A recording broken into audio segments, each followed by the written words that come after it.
Nous allons vous raconter, en une série d'épisodes que nous espérons passionnants, ce que nous appelons l'aventure des plantes. Parce que c'est véritablement d'une aventure qu'il s'agit. L'aventure de leur évolution. Cette série d'épisodes va nous emmener à travers le monde. En Afrique, au Sénégal, en Côte d'Ivoire, mais aussi aux Canaries,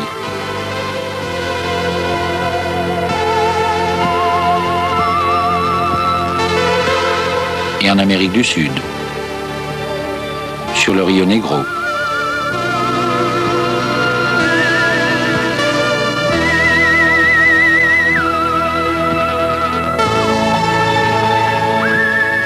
Nous irons avec les botanistes chinois sur les hauts plateaux du Tibet. Découvrir entre 4000 et 5000 mètres d'altitude le plus haut jardin naturel du monde.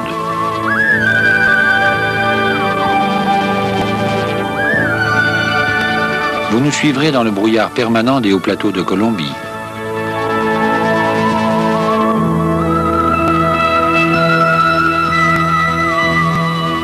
Et nous irons au Mexique et en Arizona.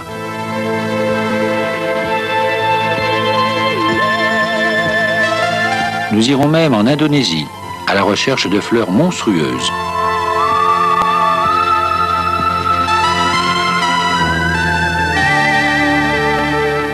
Et dans la forêt de Thaïlande, à la chasse aux orchidées sauvages.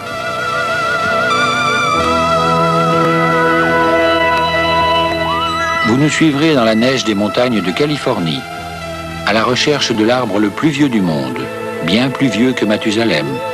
Et pourtant, il est toujours vivant.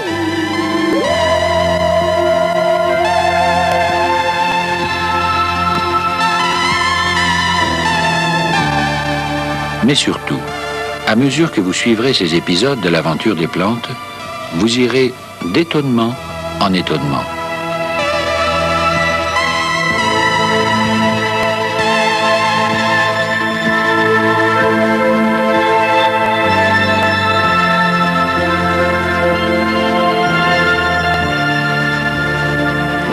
En découvrant à quel point le monde des plantes ressemble étrangement au nôtre. Vous comprendrez que l'histoire des plantes est celle d'une suite de civilisations végétales qui sont allées d'invention en invention et qui n'ont sans doute pas dit leur dernier mot. Vous découvrirez, chez les fleurs les plus banales, des mécanismes hautement sophistiqués. Vous découvrirez que les organes sexuels de certaines plantes peuvent réagir dès qu'ils sont touchés par un insecte, avec une agilité toute animale. Enfin, vous découvrirez, au cours de ces épisodes, que les plantes sont liées aux insectes par des contrats de coopération, des accords de complicité. Mais pour bien suivre toutes ces aventures des sociétés végétales, qui ne manquent pas de suspense, il est indispensable de n'avoir pas raté le début, car elles s'enchaînent comme un feuilleton.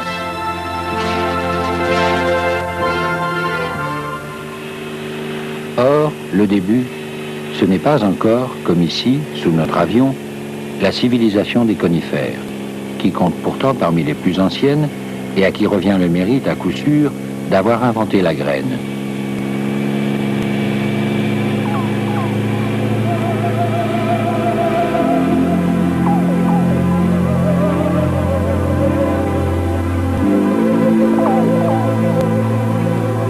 Le début, le vrai début de l'aventure des plantes, et aussi par voie de conséquence de l'aventure des animaux et des hommes, le voici sous nos yeux, dans la mer.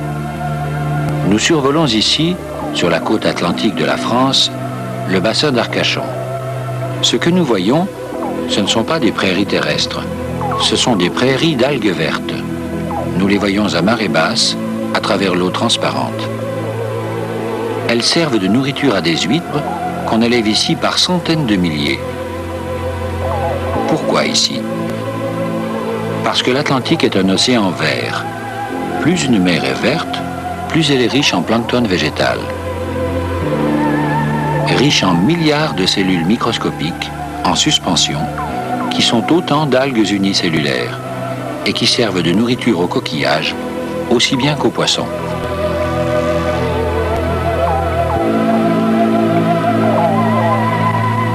Par comparaison, voici une mer très bleue, tellement bleue que les Français l'appellent leur côte d'Azur. Si la mer est ici très bleue, c'est parce qu'elle reflète profondément le ciel. Si elle le reflète, c'est parce que son eau est relativement transparente. Et si elle est transparente, c'est parce qu'elle est pauvre en plancton végétal, et par conséquent en poissons. Or, le ciel n'a pas toujours été bleu. En fait, le bleu du ciel est né du vert de la mer. Et voici comment. Il y a au moins 3 milliards d'années, la Terre et les océans qui la recouvraient étaient entourés d'une atmosphère épaisse. Il n'y avait pas la moindre trace d'oxygène. On imagine la mer, à cette époque, comme une sorte de soupe primitive, dans laquelle des molécules étaient en suspension.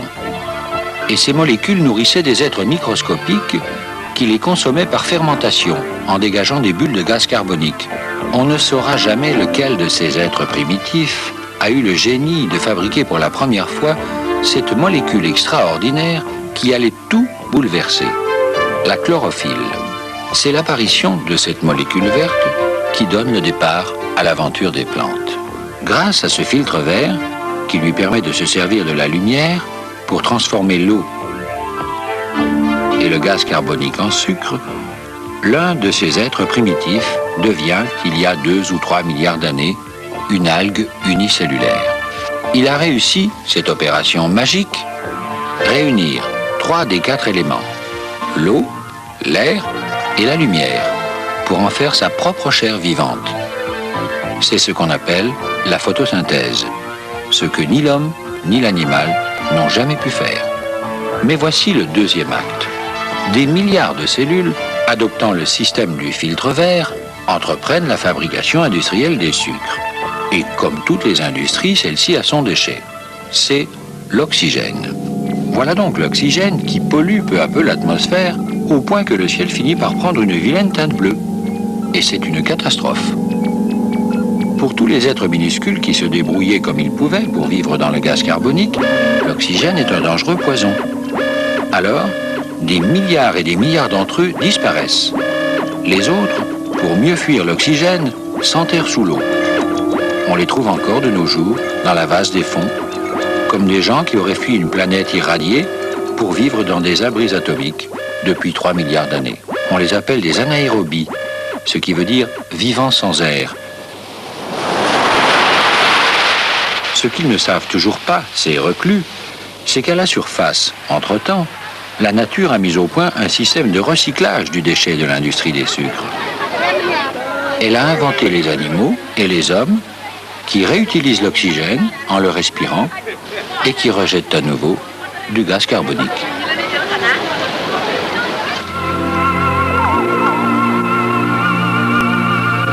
Quant aux responsables du dégagement de l'oxygène dans l'atmosphère, les pollueuses, elles sont toujours là, dans la mer.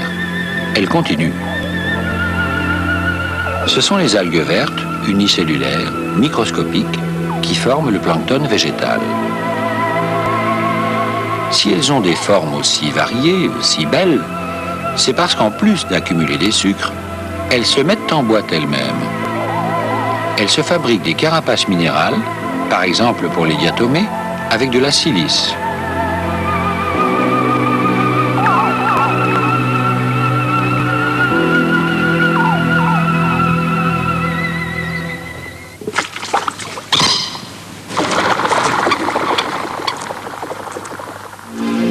Ces diatomées n'existent d'ailleurs pas seulement dans la mer, on les trouve aussi dans les eaux douces.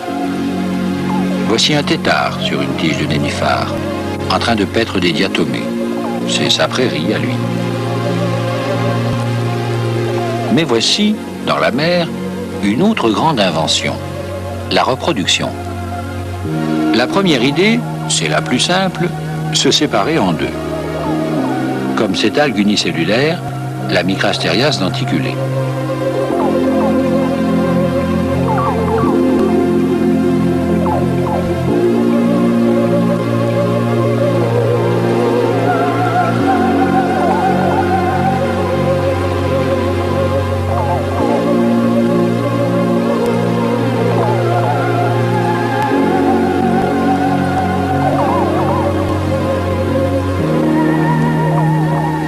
est probable que pendant des milliards d'années, dans l'océan, il ne s'est pas passé autre chose. Des cellules qui se divisaient en deux et qui, à l'occasion, pouvaient se réunir à nouveau, ce qui ne pouvait donner qu'un océan de jumeaux. Ce qui a dû se passer, et qui a tout bouleversé, c'est que pour s'adapter, ici et là, à des conditions différentes, une mer plus chaude, etc., certains de ces jumeaux ont dû modifier leur patrimoine génétique. Alors, du coup, en se réunissant à d'autres, ils ont donné chaque fois un individu différent. Et ainsi de suite. La reproduction sexuelle était inventée. Et maintenant, vous avez devant vous le premier moyen de locomotion connu. Un cyle. On l'appelle aussi flagelle. Il permet aux cellules de nager. Pourquoi faire? Eh bien, il y a deux cas. Dans le premier cas, le cyle permet aux cellules devenues pubères de se précipiter les unes vers les autres. Alors, s'il y a compatibilité entre elles, c'est l'amour cellulaire. Pour être à la godille, il n'en est pas moins efficace, puisqu'il va donner d'autres organismes minuscules munis à leur tour d'un cyle. Ces mariages ne se font pas au hasard, les cellules se choisissent par de subtils processus chimiques. C'est le début des problèmes conjugaux. Mais dans un deuxième cas, d'autres cellules puritaines se débrouillent toutes seules pour faire un bébé, sans avoir besoin de s'unir à une autre. Dans ce cas, à quoi leur sert le cyle? Eh bien, très probablement à se maintenir en surface, pour ne pas sombrer. En effet, à force de fabriquer des sucres, la cellule finit par faire ce qu'on pourrait appeler de la cellulite, ou du diabète, si vous préférez. En accumulant des sucres, elle devient obèse et risque de couler, ce qui la condamnerait, car à plus de 100 mètres de profondeur, plus de rayons solaires, donc plus de photosynthèse possible. Apparemment, le cyle lui sert à se maintenir près de la surface.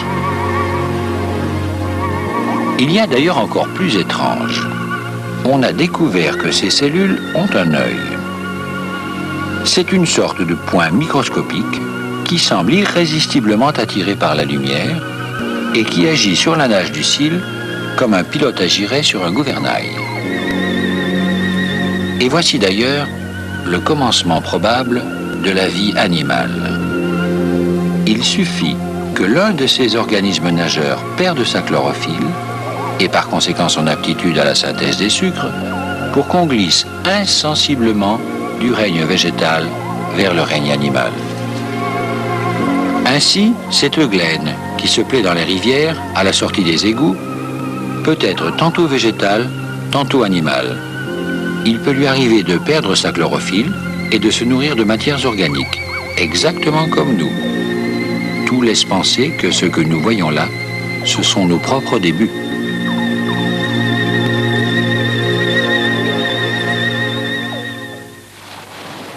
Mais voici qui va brutalement changer le destin de l'algue planctonique. Jusqu'à présent, emportée par le courant ou nageant grâce à son cyle, elle flotte entre deux eaux et n'a que des problèmes simples. Le jour, profitant du soleil, elle fabrique des sucres. La nuit, elle pense à son avenir et se reproduit.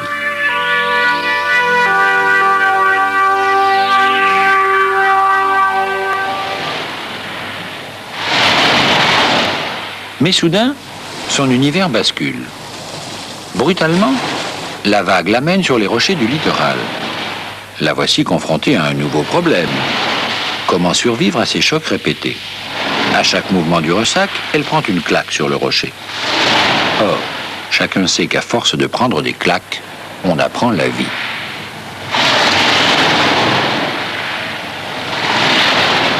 C'est ce que va faire la cellule du plancton. Pour que cesse ce va-et-vient traumatisant, une seule solution, s'agripper au rocher. Elle décide de s'y fixer une fois pour toutes. Voilà donc un problème résolu. Mais aussitôt en surgit un autre, car ainsi va la vie, de crise en crise. Comment supporter ce tourbillon sans être arraché de son support? Pour ça, il faut s'accrocher plus solidement. Il faut donc être fort. Et qu'est-ce qui fait la force? L'union. Alors, cette algue minuscule, qui n'est toujours jusqu'ici qu'une seule cellule, se divise en 2, puis en 4, puis en 8, etc. Mais les descendants ne se séparent plus. Ils restent associés, ce qui va tout changer. Car en faisant ça, elle invente la société. Une société de cellules. C'est ainsi qu'au cours de l'évolution, apparaît sur le rivage l'algue pluricellulaire. Alors, ces algues socialisées, comment vont-elles se reproduire? Eh bien, la sexualité, c'est le seul domaine où elles n'inventent rien. Tantôt, elles libèrent des spores, qui vont chacune redonner une algue. En somme, elles se bouturent elles-mêmes, comme un homme qui se reproduirait en libérant des cellules de son doigt de pied.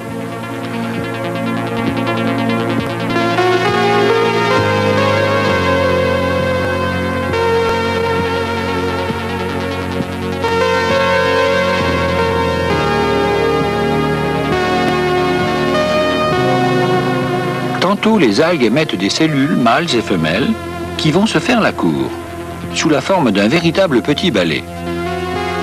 Finalement, elles vont s'unir pour former un œuf qui donnera une nouvelle algue.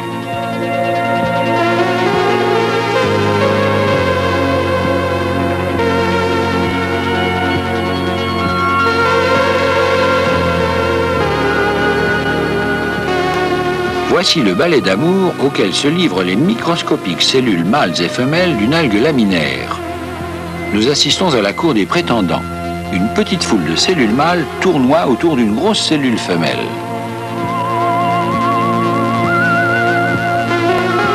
Finalement, regardez, un seul des prétendants est accepté par la cellule femelle. Tous les autres s'en vont, écœurés. Après quoi, une petite algue va naître. Mais maintenant, sur le littoral, il s'agit pour les algues d'avoir la meilleure place. Et pour cela, il faut se battre. C'est comme la ruée vers l'or. Du bon placer dépendra la richesse. Aussi, chaque niveau de la plage voit s'installer une catégorie d'algues d'un rang social différent. Et contrairement à ce qu'on pourrait croire, le haut du pavé se trouve à marée basse. C'est là qu'on trouve les algues les plus florissantes, comme les laminaires. Parce qu'elles restent toujours dans l'eau, à faible profondeur, donc en pleine lumière. Eau et lumière à profusion, c'est la place idéale pour une bonne photosynthèse.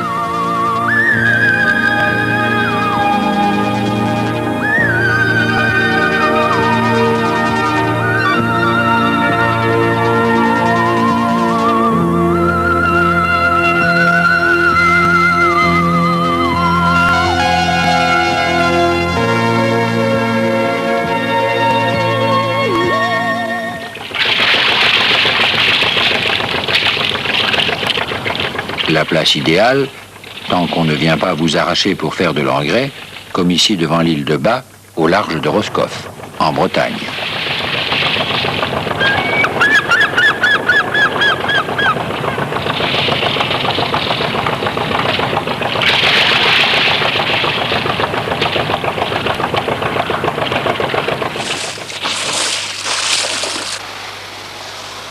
Un peu plus haut, à mi-marée, c'est déjà la classe moyenne. Les algues brunes qui sont là voulaient de la lumière, elles en ont. Seulement maintenant, elles ont des coupures d'eau. Plusieurs heures par jour. C'est bien pourquoi on les ramasse plus facilement. Mais c'est aussi pourquoi elles sont déjà moins développées, moins belles. Ce sont les fucus, avec leurs petits ballonnets gonflés d'air, pour mieux flotter dans l'eau dès que la marée remonte.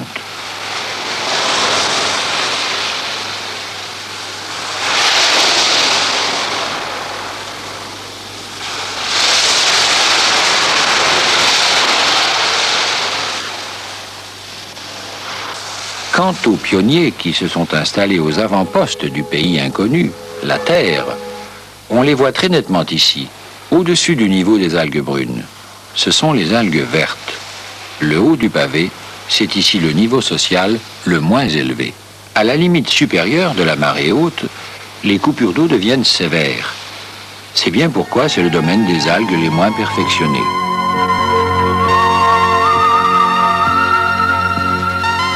les ulves, parfois appelées laitue de mer, les algues filamenteuses vertes, pendant que les laminaires se pavanent, les pionniers les plus hardis restent pauvres. Mais ce sont les pionniers qui font l'avenir. Car c'est à partir de ces algues vertes que va commencer la fantastique aventure des végétaux terrestres. Pourquoi? Eh bien parce que leur filtre vert, la chlorophylle, est le seul qui tienne à la lumière du soleil. Les algues brunes et rouges, en fait, qu'on trouve un peu plus profond dans la mer, sont un cul-de-sac de l'évolution. Elles se sont adaptées à des éclairages faibles et n'ont donné aucun descendant capable de vivre sur Terre en plein soleil. Les algues vertes, au contraire, déjà habituées à vivre en pleine lumière, ont fini, avec un peu de patience, disons quelques millions d'années de réflexion, par trouver la solution pour sortir définitivement de l'eau. Elles seules ont pu produire une descendance capable de concevoir le grand projet Apollo des plantes.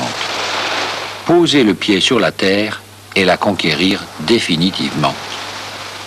Elles sont les ancêtres de toutes les plantes terrestres. En somme, la mer, pour les plantes, c'est comme pour les hommes l'Asie et l'Europe.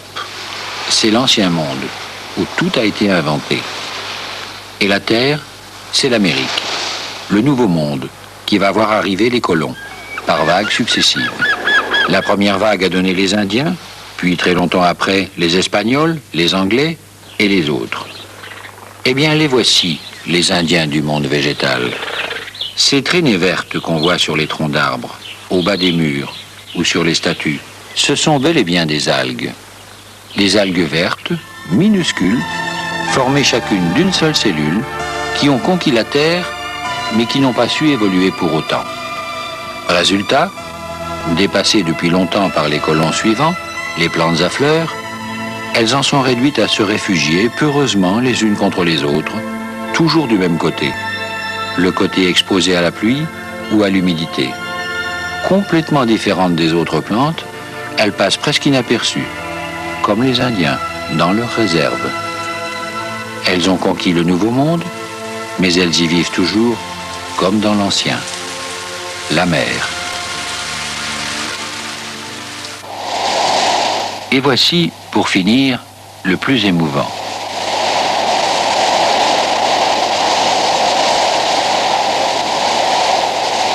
Une équipe de botanistes chinois vient de mener une expédition dans l'Himalaya pour y chercher quelles sont les plantes qui peuvent vivre à la plus haute altitude.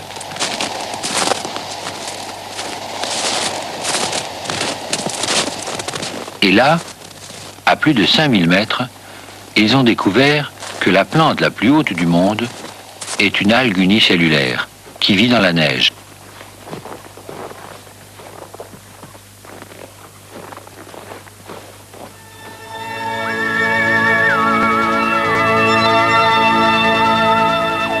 D'autres colons, nous le verrons dans les épisodes suivants, ont poussé tellement plus loin la grande aventure des plantes.